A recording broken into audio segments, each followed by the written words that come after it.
I'm not saying Jessica's a whore, but if she were a video game, she'd be rated E for everyone. Guys, Eric isn't gay. He just prefers the company of men. In his mouth.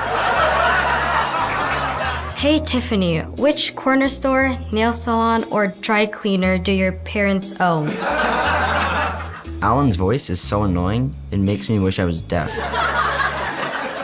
Hey Devin, nice tits. Holly has a face that only diabetes could love. Is it racist if I don't like black people because of how much I hate Sierra? You're a huge loser. Ethan, are your parents brother and sister because your face looks retarded? No one likes you. Do everyone a favor. Just kill yourself.